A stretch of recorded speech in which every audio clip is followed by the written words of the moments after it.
Bien, bien. Bienvenidos, estimados alumnos y estimadas alumnas, a su curso de Derecho Registral de este día sábado 27 de marzo. ¿Ah? Día en que estamos un poco más relajados, en que se anuncian de todas maneras altas temperaturas. ¿Qué le vamos a hacer? A mí me gusta el frío y la lluvia, pero bueno, hay que darle tiempo, confiando en que Dios va a ser generoso y va a conceder lluvias a Chile porque las necesitamos y mucho. Necesitamos mucho ya. Las personas creen que con alguna solución de orden técnico podemos alcanzar el agua. Podría ser que sí. Algunas son muy carísimas, como desalinizar el agua, por ejemplo, que es tremendamente caro. Así que es mejor confiar en la generosidad de Dios a ver qué nos concede. Y si no, bueno, va a haber que invertir e invertir mucho. Bueno, ahora sí damos entonces la bienvenida ya a la primera clase. La primera estuvimos conversando un poco acerca de la importancia de la asignatura, de sus objetivos, de lo que nos conduce a esta asignatura que tiene en el fondo un trasfondo a lo mejor muy simple, que es el estudio de la propiedad, pero más profundo, que tiene que ver un poco con una garantía constitucional, al fin y al cabo, ¿cierto? Que es hablar de la propiedad. Bueno, de eso se trata entonces la clase. También tener presente que ha sido una semana compleja, de toda esta semana, desde el lunes hasta hoy sábado. La marcha de los números no ha estado muy buena, la pandemia, bueno, de hecho estamos hoy día ya a las 5 de la mañana, toda el área metropolitana se ha levantado, si es que se han levantado, en cuarentena. Volvemos a aquellos tiempos iniciales de la pandemia en que estábamos todos encerrados. Ya sabemos que eso va a traer una complicación enorme. Por lo tanto, aquí tenemos que ser exactamente igual que el año pasado. Es decir, ponernos en conciencia de que tenemos a muchas personas que la van a pasar mal, y eso significa que vamos a tener que ser generosos, vamos a tener que ser solidarios. Ya el año pasado tuvimos varias ollas comunes en las que las personas tuvieron de alguna manera el acto generoso de las mismas personas de su comunidad que crearon estos centros donde la gente puede abastecerse de alimentos y en algunos casos ahí mismo consumir el alimento, ¿cierto? Y con eso no estoy hablando de que esto sea a lo mejor una especie como de visión trágica. Al contrario, yo creo que debiéramos pensar que esto, cuando se ve la humanidad, cuando se ven estos aspectos de solidaridad, es cuando a lo mejor debiéramos estar más contentos y tener más confianza y esperanza de que todavía hay personas que tienen el alma muy buena y que son capaces de compartir de lo suyo para con otros. Así que debería ser como un momento igual de regocijo, saber que todavía hay seres humanos que tienen ese corazón. Pero a esos seres humanos que tienen ese corazón, a esos seres humanos hay que ayudarlos, hay que aportarles, porque ellos tratan de hacer precisamente esta colaboración con sus vecinos, pero necesitan que los que sí pueden colaborar, bueno, que colaboremos con ellos, ¿ya? Así que a ser muy solidarios, a ser muy buenos y compartir todos. Y en esto no solo tiene que ser un compartir bueno, porque hay posibilidades de comprar mercadería o de enviar dinero a alguna cuenta. También hay que compartir la persona, la persona misma. Claro que estando encerrados de repente que no nos dejan salir, ¿no? Pero si se puede ir y apoyar. Y yo todavía me acuerdo cuando yo vivía en pensión, estando estudiando, en la cocina era un centro neurálgico, porque en la segunda pensión, porque en la primera que yo viví 4 años, era un nieto, me trataban con mucho cariño. Pero después me fui a una pensión donde cada uno funcionaba, digamos, con sus propias garras allá. Cada uno veía cómo podía salvarse. Pero aprendimos, por ejemplo, a cocinar en comunidad. ¿Ah? Y eso lo encontré es una de las riquezas. En alguna oportunidad lo he conversado con compañeros que están en cursos que incluso ya salieron, pero íbamos todos ahí a la cocina y a uno le tocaba picar cebolla y a otro le tocaba estar pendiente de que no se quemara la comida, alguien tenía que poner la mesa. eh, y, y fueron días inolvidables, inolvidables. ¿Ah? Yo me acuerdo de esas tardes de invierno en Concepción, cuando ya después de todo, distinto, pues cada uno preparando allí su comida para su grupo. El grupo de derecho éramos siempre más o menos 3 o 4, dependiendo de cuánto estábamos el día sábado. Así que al que le tocaba preparar, bueno, ya dejaba todo listo, se juntaban con los otros, no solo había gente de derecho, había gente de ingeniería, gente de periodismo, me recuerdo, y llegábamos a la mesa y colocábamos todo. Todo el que tenía algo lo colocaba en esa mesa.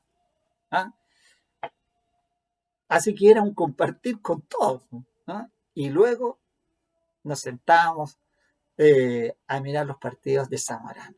Nunca yo había sido futbolero, nunca. Pero esa instancia era una instancia de compartir humanamente. Así que si había que ver fútbol, yo veía fútbol. ¿No? ¿Ah?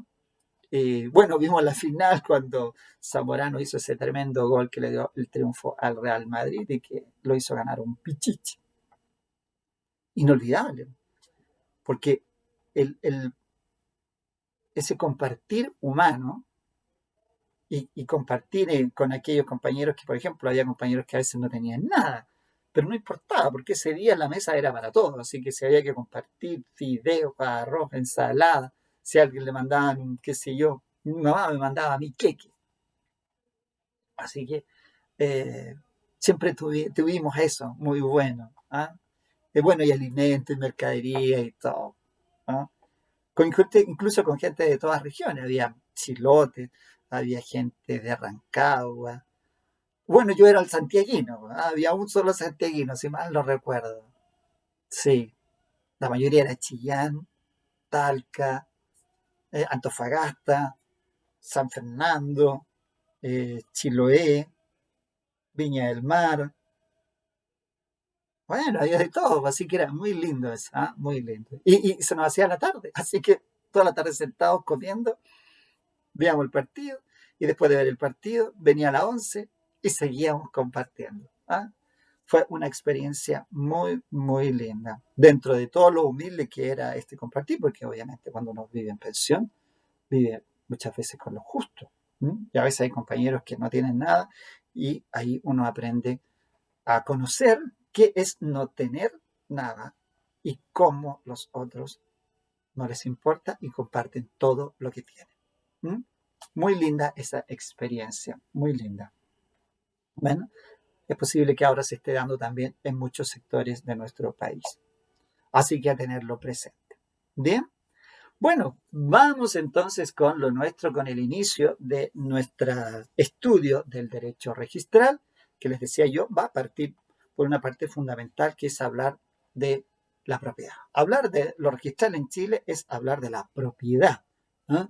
Y de la propiedad específica, de la propiedad inmueble, ¿cierto? Sin perjuicio de que los registros hoy día se pueden utilizar en otras áreas, pero lo principal es que hoy día nosotros lo estamos tratando, al menos como objetivo de ramo, la propiedad inmueble. Y eso obviamente nos lleva al punto fundamental, ¿cierto? Porque hablar de propiedad significa primero hablar de su importancia. Y la importancia de la propiedad, obviamente, que no es solo desde el mundo del derecho. La propiedad ha sido estudiada desde distintas perspectivas, desde la a lo mejor más lejana a nosotros, como es estudiar desde el punto de vista físico, a lo que es la composición de la Tierra. No sé si han visto las imágenes de Perseverance, creo que se llama, este carrito que anda allí en Marte y uno mira esas colinas, esas lomas, esas grandes extensiones de terreno. A lo mejor mucho mortal está pensando, oh, ¿qué construiría yo allá? Ya pensando en lo malo, digo yo, de inmediato para ir a destruir el planeta Marte. Bueno, ojalá que los marcianos que deben estar escondidos por allí eh, estén atentos a nuestros malos deseos, ¿no? Así que, ¿cuál es el tema? La importancia de la Tierra, por eso le decía yo que puede ser objeto de estudio desde distintas perspectivas. Hay unas que para nosotros pasan a ser relevantes. Por ejemplo, el estudio que hace la economía de la propiedad y el estudio que hacen las ciencias sociales de lo que significa el derecho a la propiedad y desde el punto de vista del derecho, que es el que estudia también el derecho de propiedad. Porque estas son facetas, ¿cierto? Seguramente para el mundo científico la propiedad de inmediato es esta asociación con algo material que tiene que ver con la tierra, la propiedad de la tierra. Nadie, en algunos casos ya personas con un poco más de conocimiento van aplicando el concepto de propiedad a una relación jurídica, ¿cierto?, entre el objeto y el derecho que yo tengo sobre el objeto. Pero bueno, ese es el punto que nosotros no tocamos.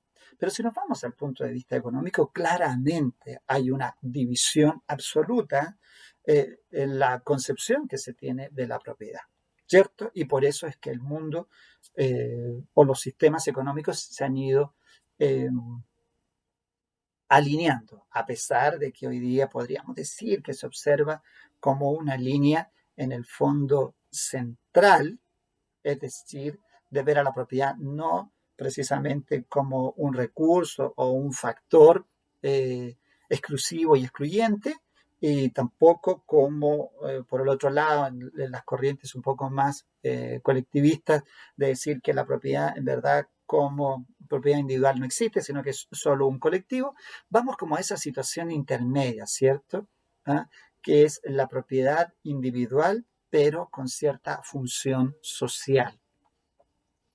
Producto obviamente de visiones de la economía, de la doctrina social de la iglesia, de los pensamientos políticos social de mercado, en fin, distintas áreas que nos van mostrando que la propiedad tiene perspectivas distintas.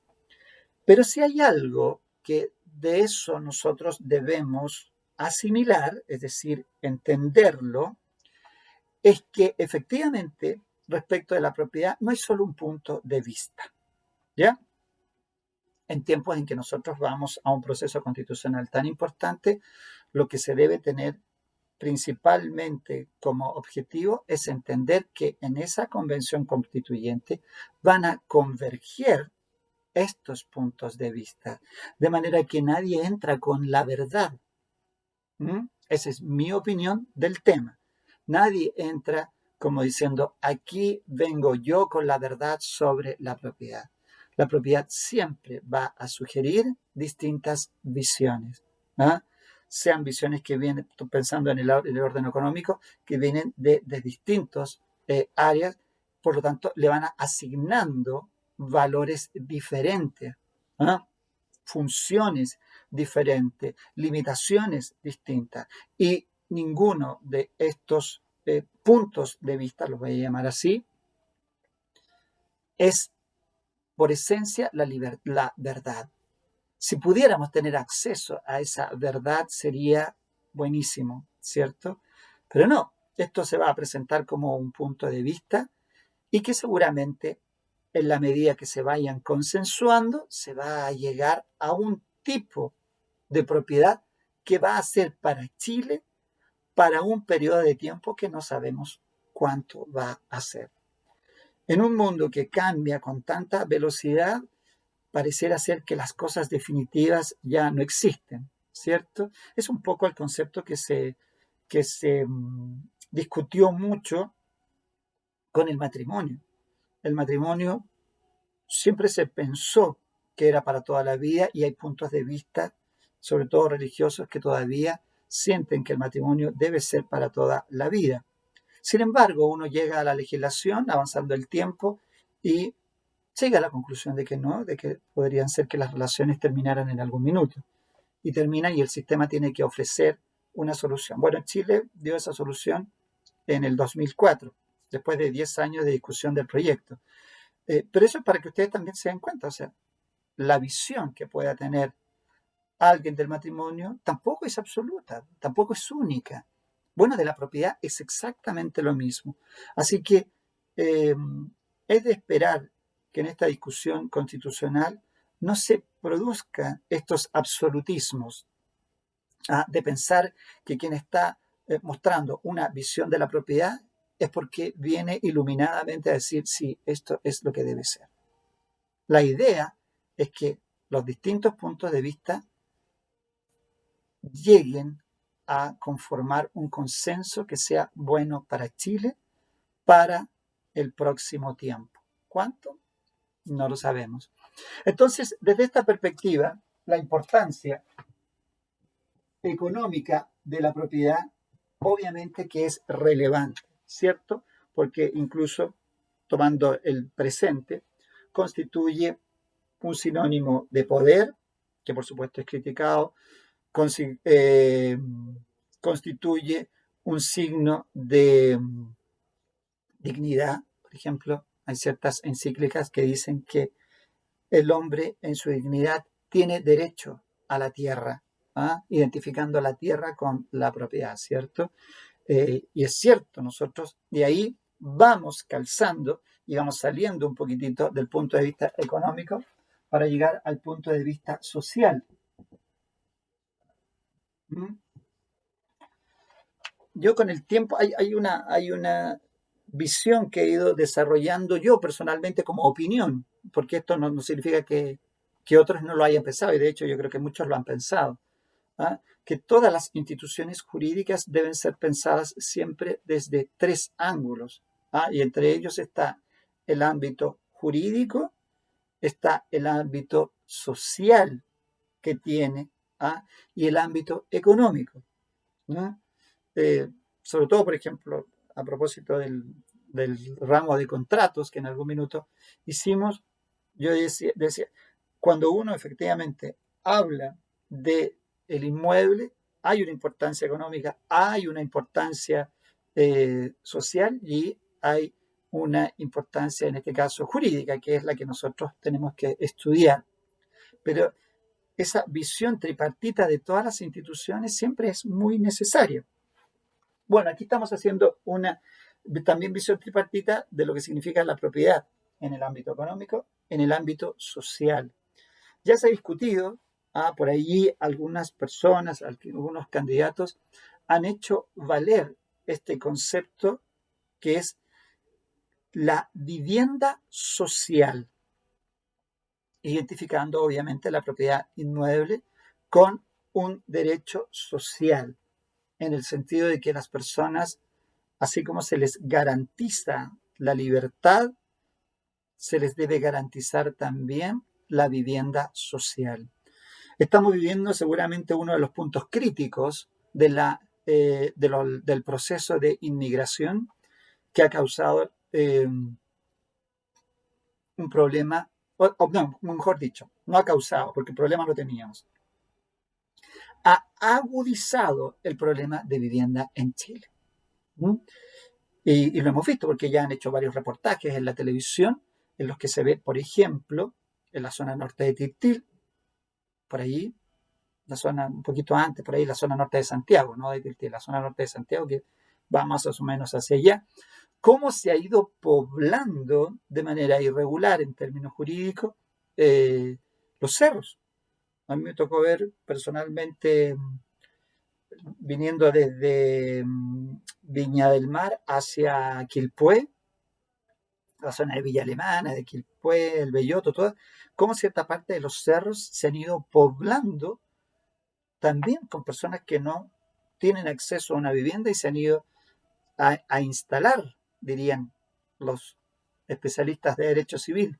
Ha pasado también aquí en la comuna de Santiago, o sea, en la región metropolitana, en el sector de Cerrillo, también. Entonces, uno dice, ahí está pasando algo. Y eso tiene que ver con el problema de la vivienda en Chile. A la par de esto, antes de que pasara incluso los eventos de post 18 de octubre, ya veníamos con un problema de vivienda en Chile, de escasez por un lado y de costo por el otro. Este no es un problema exclusivo de Chile, ¿ah? Es un problema que ya han tenido varios países porque efectivamente la población, si bien en algunos sectores del mundo se ha ido deteniendo en su desarrollo, no se ha detenido completamente. Y hay escasez de vivienda. Pasó en algún minuto comentábamos hace 2 años, eh, con Berlín, ¿m? En la que la propiedad se ha encarecido tanto en Berlín que obviamente están teniendo problemas habitacionales y ha tenido que el municipio de Berlín ver la manera de adquirir inmuebles para poder bajar un poco el precio y ofrecerlo a personas que no están en condiciones de pagar los precios que el mercado está pidiendo hoy día. Y ahí obviamente hay un elemento acá, ¿cierto? El que el valor de mercado de la propiedad está asignado así, por valor de mercado. El mercado determina el precio. Y es lo que obviamente algunos van a discutir seguramente en la nueva discusión, o sea, la nueva discusión, van a discutir en la nueva discusión, estoy clarito, van a discutir en esta convención constituyente si el precio, por ejemplo, de una vivienda social debe estar entregado al precio de mercado. Es un tema. Obviamente ahí se van a notar fuertemente los dos grandes sistemas, ¿cierto? El sistema capitalista y el sistema de propiedad colectiva, donde van a ver cómo se alcanza una convergencia que haga de nuestro país un mejor país en esa materia, ¿cierto? Bueno, el punto le decía yo que el agotamiento del recurso en ese sentido físico de espacio, porque ese es un tema. Cada vez las ciudades siguen concentrando a, a la población y los incentivos para salir parece que no han resultado. Yo no digo que no haya, yo no soy un experto urbanista, ni tampoco soy un economista para decir, mira, los incentivos económicos existen. Porque alguien podría decir, mire, para el norte hay mucha tierra, ¿por qué la gente no se va para el norte? Bueno, muchos dirán porque no hay trabajo, porque no conocen, porque, en fin, se pueden dar varias razones. Pero algo pasa de que todos tendemos a quedarnos en la ciudad. Los procesos de migración incluso están llegando aquí. ¿Mm? Casi siempre el trabajo va liderando. Donde hay trabajo es donde va la gente. ¿Mm? Y yo que quiero irme al sur porque quiero agua, ya que esta zona se va a quedar sin agua. ¿Mm? Bueno, tenemos entonces el punto de vista social. Es importante la propiedad porque obviamente constituye parte de las necesidades básicas que tiene que tener una persona. Una persona no solo debe tener el alimento para sobrevivir, no solo la salud para que en el fondo pueda estar sana, sino que necesita también un lugar donde permanecer. Bueno, y ahí se asocia la propiedad nuevamente al inmueble que deba servir entonces de soporte a esta necesidad tan fundamental. Y finalmente viene el punto de vista nuestro, ¿cierto? Que es que el derecho tiene que estudiar la propiedad porque en el fondo, recuerden que nuestro sistema de derecho es un sistema de regulación de la conducta humana. Entonces, ¿qué vamos a regular aquí? El cómo accedemos a la propiedad y sobre qué propiedad sí podemos acceder, pensando siempre en que no todos los bienes son susceptibles de esta propiedad. Bien, entonces estos tres puntos de vista que pueden ser más, puede ser el punto de vista antropológico, es decir, desde tiempos inmemoriales, por qué el hombre buscó, por ejemplo, un lugar donde cobijarse. Bueno, Quedémonos al menos básicamente en estos tres, porque estos tres influyen mucho en la forma en que nosotros estudiamos la propiedad. ¿Ah? El punto de vista económico, el punto de vista social y el que nos compete directamente, que es estudiar la propiedad. Bien, bueno, quedándonos en este, es decir, partiendo de la base que estamos en el derecho, sabemos entonces que la regulación pasa a ser lo relevante. ¿Ah?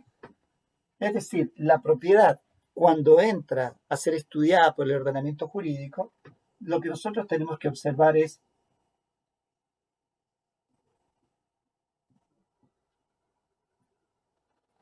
todo aquello que sea relativo a estas normas que nosotros deberíamos estudiar y que regulan esta gran institución que es la propiedad, ¿cierto? Bueno, veamos entonces ese aspecto, ¿no? El aspecto de la regulación de la propiedad.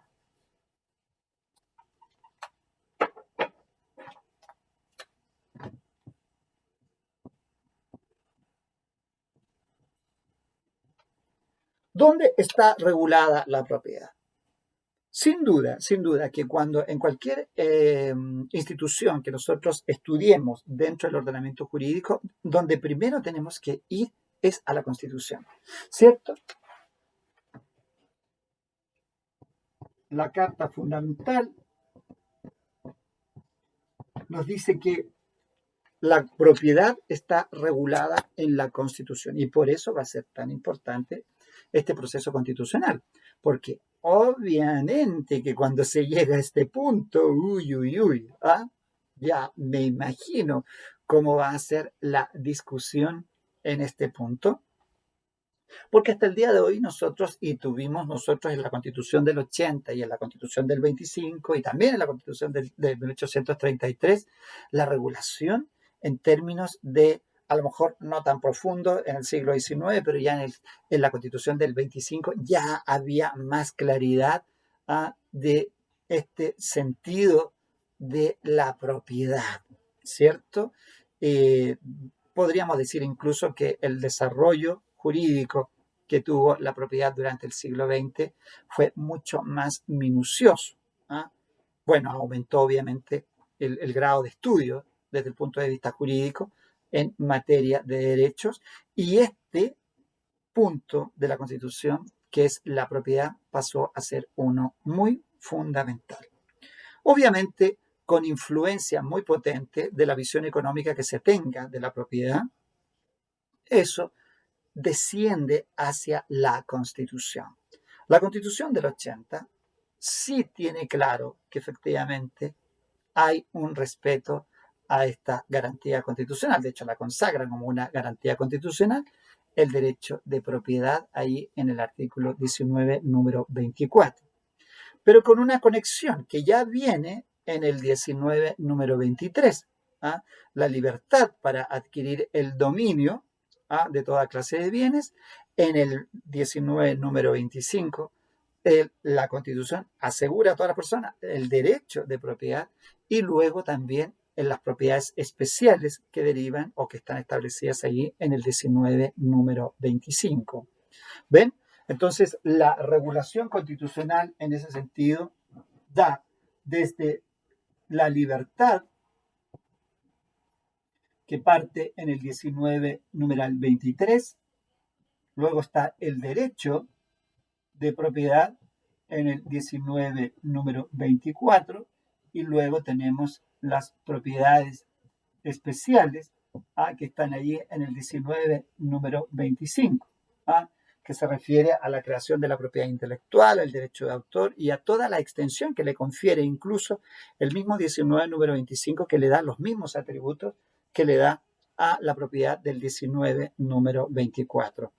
Por lo tanto, este tema podríamos decir que nosotros lo vamos a ver durante este tiempo en la forma en que está establecido en la actual Constitución. ¿Qué irá a pasar? No lo sabemos. De partida no sabemos si vamos a tener elección o no. Los números están tan malos que sería casi un acto irresponsable, a lo mejor, conducirnos a la elección. Porque yo pienso, en lo personal, que a lo mejor si se espera un poquito más, un par de semanas, no tanto, si mi confianza es que los números van a mejorar, ¿ah? Esa es mi confianza. Así que si el plebiscito lo pudimos mover como un tiempo, no me recuerdo cuánto fue un poquito más de un mes, ¿o no? Parece que se pudo mover, sí, más de un mes. Eh, ¿Qué nos da que nos podamos demorar un poquitito más? ¿Ah? Así los candidatos, por último, tienen más tiempo también para darnos a conocer cuáles son sus visiones, intentarlo más. Y algo que a veces la ciudadanía también no se da cuenta, le da más tiempo para estudiar. Esto es como correr una prueba. ¿Ah? ¿Por qué? Porque yo me doy cuenta que la gente a veces hace lo mismo que los estudiantes. El día anterior a ir a votar, anda preguntando, oye, pero ¿cuál es el candidato que a nosotros nos toca? ¿Ah? Pero ¿por cuál tengo que votar? Todavía se da mucho eso en Chile. No debiera ser. Cada persona en este país que vota debiera durante todo este periodo estar diciendo, este candidato me gusta, escuchar a los otros candidatos, leer, tenemos la oportunidad de internet, yo voy a la feria, en la feria me entregan volantes, yo no llego y lo voto. Porque eso no demuestra educación cívica. Si hay un candidato en la feria que está dando un volante, yo lo tomo, lo guardo y lo leo. Entonces cuando llego a mi casa, digo, sí, esta idea me gusta, esta idea no me gusta. Pero a veces la gente toma con mucha liviandad el tomar una decisión por un candidato y eso es un acto irresponsable, porque está votando al azar en algo que va a regir el destino nuestro, que ustedes como estudiantes de leyes saben que es mucho más, eh, hay una incidencia tremenda en cómo se establece el ordenamiento jurídico. Una ley, una sentencia, una resolución judicial o un decreto, qué sé yo, todo nos afecta, ¿cierto? Bueno, entonces en este caso va, si mueve la elección, nos daría tiempo un poquito más para estudiar bien qué está postulando cada candidato. Bien, pero bueno, el punto es que, le decía yo, si esto va a ir o no va a ir, va a ser al final, cuando termine el proceso constituyente, se presente el proyecto y se vote, ahí recién vamos a saber si tenemos o no una nueva constitución. Mientras tanto, vamos a tener la actual, que tiene este tipo de regulación, donde la propiedad, eh, podríamos decir, es una propiedad individual, privada, con función social. ¿Ya? Entonces, uno podría solo esbozar suavemente, porque el tema es mucho más profundo de lo que yo voy a colocar acá, por supuesto. ¿Eh? Es una propiedad privada. Primero, con eso se hace un descarte de inmediato de entender que nuestro sistema tiene propiedad colectiva. ¿Ah? La propiedad que tenemos nosotros no es una propiedad del Estado, es una propiedad privada.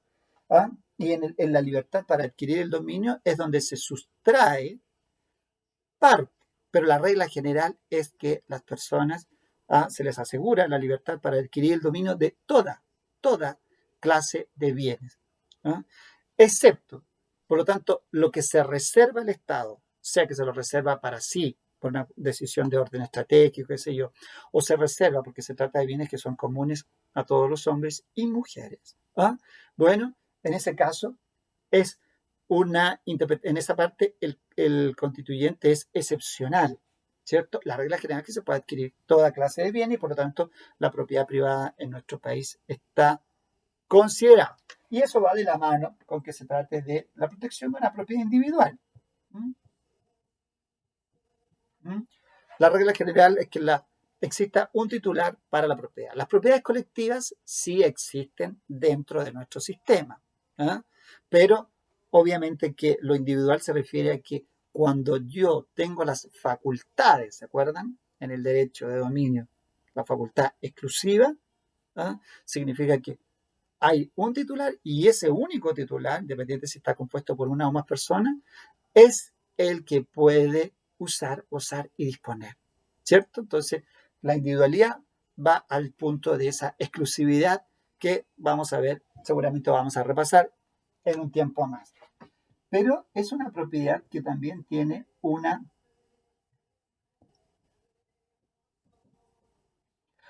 función social.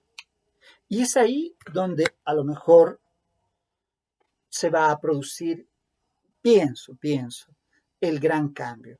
Yo creo que se va a mantener la idea de una propiedad privada, seguramente va a aumentar un poquitito la limitación de la propiedad, del acceso a la propiedad, seguramente va a haber accesos a la propiedad que van a aumentar en el punto de las excepciones. ¿Ah? Aquello que el Estado puede reservar por así, seguramente va a aumentar un poco más.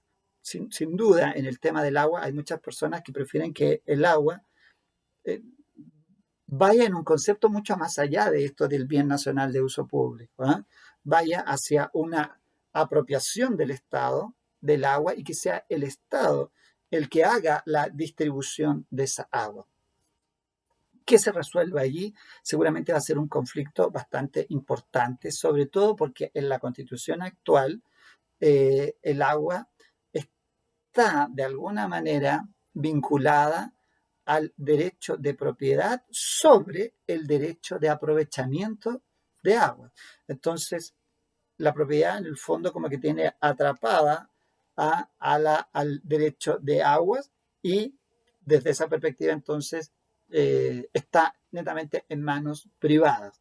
Seguramente eso es un tema que se va a discutir. Hay muchas, ¿cómo se podría decir? Hay algún debate que se ha iniciado ya, pero un debate un poco extraño, no es un debate muy público, ¿ah? Es un debate como un poco contingente, diría yo, como las alertas, ¿ah? Como diciendo, van a modificar el agua, estén atentos, queremos todos el agua y la queremos mantener en nuestro patrimonio, en fin, hay algo extraño, no hay un debate propiamente jurídico, ¿ah? El derecho al agua, que es otra cosa, por ejemplo, yo lo observo, pareciera no estar tan claro en la población, ¿ah?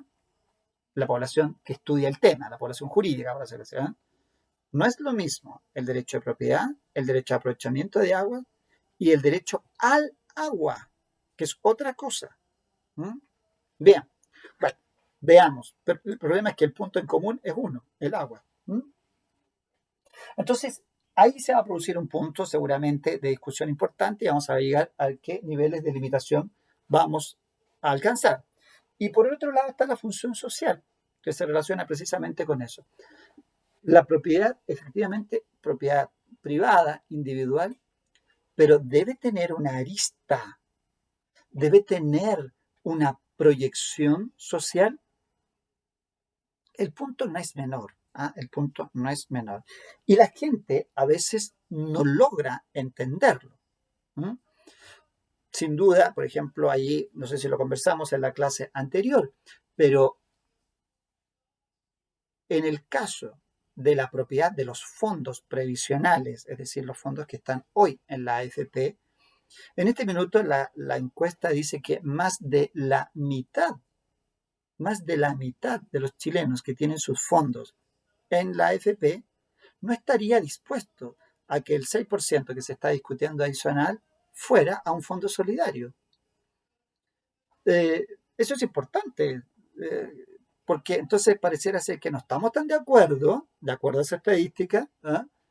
En que nuestra propiedad vaya a un fondo solidario, que sería como la función social de nuestra cotización. ¿Mm? Es decir, supongamos, ya no me van a descontar un 10%, me van a descontar un 16%, pero el 6% no es para mí, el 6% es para compartirlo. A ver, momento, dice esa encuesta, ¿ah? Que calcula más o menos, es más, un poquito más del 55% opina que eso debería quedar en mi propio fondo y no ir a un fondo solidario.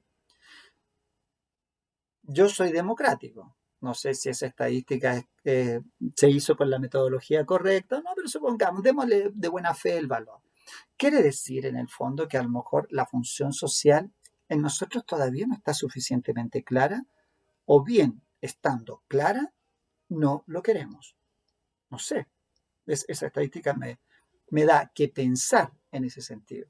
Entonces, Pero yo creo que aquí la función social es un tema que se va a discutir. ¿Debemos aumentar la función social de la propiedad, que hoy día está definida en la Constitución? ¿Ah? La utilidad, la salud pública, la seguridad nacional, la protección del patrimonio ambiental. ¿Ah? ¿Vamos a aumentar los conceptos? Hay un tema, sobre todo lo que se refiere, lo que se ha dicho, lo de la vivienda social. ¿Ah? Porque estoy pensando en situaciones límites que han tocado a varios países. ¿Ah? Si yo tengo, por ejemplo, un terreno, invento, de 200 metros cuadrados, como una casa normal, normal antigua, ¿no? 200 metros cuadrados, 270 metros cuadrados. ¿Podría alguien decir, es que es más que suficiente 100? Claro, porque hay un eso, no, pero es que eso significaría quedarme sin jardín, por ejemplo, o a lo mejor sin patio. Pero alguien podría decir, sí, pero es que tu patio puede servir también a construir ahí otra casa. En esta parte es la parte en la que cada uno internamente hace su propia reflexión y dirá, sí, yo no tengo inconveniente en que parte de mi terreno sea para construir otra casa. Y otro dirá, me complica, me complica, ¿no? Porque en el fondo me gusta esta casa, me gusta el jardín, me gusta tener un patio. Bueno, son reflexiones personales. ¿M? Y ahí es donde va a estar, digamos, puesta la función social seguramente en la discusión constitucional. ¿Hacia dónde va? No lo sabemos, porque todavía no ha empezado esa discusión. En lo presente está limitado, la función social dice hoy día, aprovechemos esta constitución que me la regalaron por un diario que llegó un día a la casa.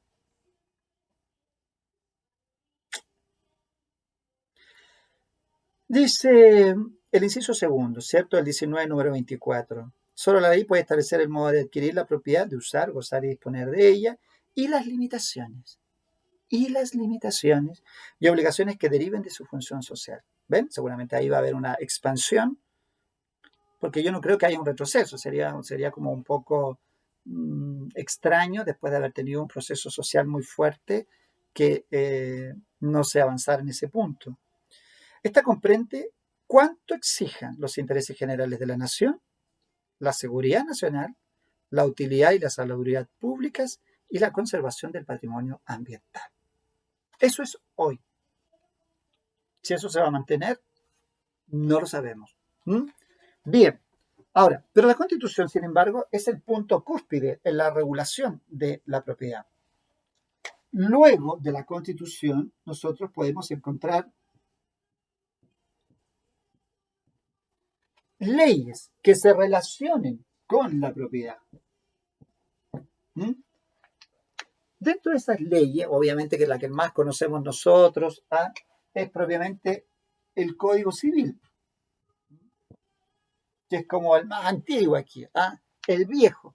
Pero están muchas leyes que se fueron dictando a lo largo del tiempo que también hicieron regulación de propiedad, sin ir más lejos. Allá por no me acuerdo, pero pasado la mitad del siglo, la primera mitad del siglo XX se dictó, por ejemplo, la ley de propiedad horizontal, que fue la primera regulación en los condominios y en los edificios. La ley 6.071, si mal no recuerdo. Después, bueno, está la actual, la 19.537, ley de copropiedad inmobiliaria. Está la ley de propiedad intelectual, la ley de propiedad indígena, que fueron leyes que regularon aspectos de la propiedad, obviamente, respecto del cual el Código Civil quedó pobre, quedó de alguna manera limitado o que no imaginó que ese tipo de propiedad se iba a discutir o que esa propiedad iba a generar problemas. De manera que estas leyes en sus enunciados aluden a la propiedad, sin perjuicio de encontrar otras leyes en las que, sin embargo, lo fundamental no sea la propiedad, pero que implícitamente conllevan la propiedad.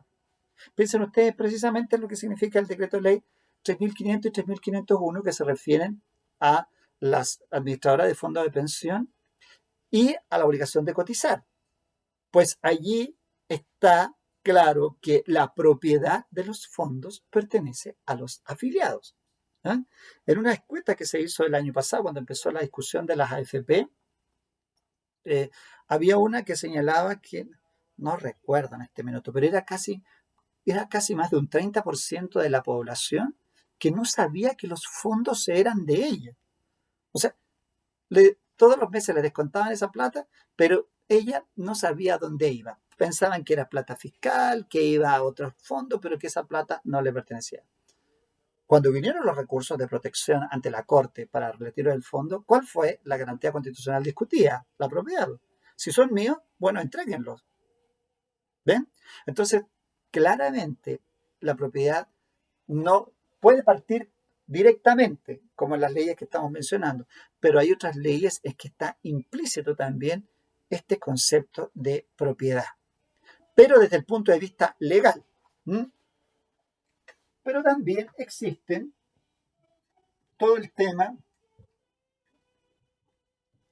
que tiene que ver con los decretos. Aquí hay parte también la historia constitucional, la historia republicana de Chile, la historia de Chile, habla de nuestro país y del periodo de dictadura que vivió nuestro país, dentro del cual se dictaron bastantes decretos, porque como no teníamos Congreso, y todo el mundo sabe que en la dictadura la forma de regular es a través del decreto ley, que ustedes la tienen que haber estudiado ya en constitucional, son expertos y manejan esa materia y no tengo nada yo que aportar. Pero dentro de esos decretos leyes, por ejemplo, está el famoso decreto 2695. El decreto ladrón, decreto de regularización de la pequeña propiedad raíz, la gente le llama de regularización, en fin, distintos nombres. También tenemos que traerlo a colación dentro de los temas que nosotros tratamos, porque este decreto ley es importante en, como dice su nombre, en la pequeña propiedad raíz, porque de algún modo introduce cierta certeza jurídica que se produjo en un periodo, digamos, de la década del 70 y del 80, que fue el periodo mayoritariamente ocupado por el periodo de la dictadura. Entonces, ¿cuál fue el tema? El tema es que había mucha propiedad que estaba en manos de personas que no tenían a ciencia cierta, no tenían certeza de ser propietarios. Hay de todo. Por eso es que este decreto ha sido muy criticado en el primer tiempo y otros lo han usado con bastante regularidad, con bastante soltura, o sea, sin discutirlo. Para otros ha sido muy beneficioso. En fin, tiene distintas miradas. Primero, porque para aquellos que perdieron su propiedad a manos de un decreto como este, lo encuentran un decreto injusto.